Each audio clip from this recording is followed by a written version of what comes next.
There's currently a proposal in the federal parliament to change the terms of so-called greenfields agreements. These cover major projects in Australia, to lengthen the term of those agreements with the claim that this will lead to lower costs, more efficiency, and attract more investments into these sorts of projects.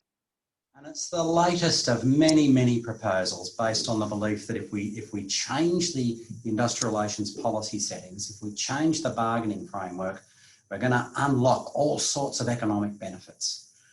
But there's a generation of evidence that really questions the simple link between the law here and the economic and social benefits here. There really is not a lot of evidence for a clear-cut link.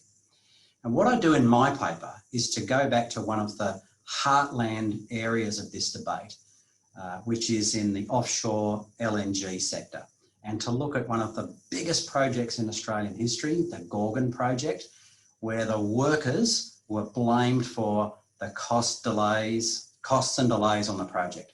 And I'm really arguing that it literally doesn't add up, that the huge increase in the costs, the blowout of time, simply cannot be attributed to labour.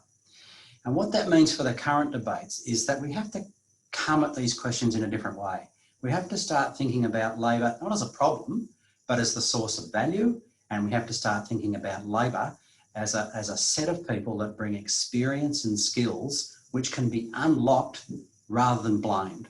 So I'm suggesting that as researchers, we need to think about industrial relations policy in fresh ways that draws on the nature of particular workplaces and workers, where work's done and how it's done.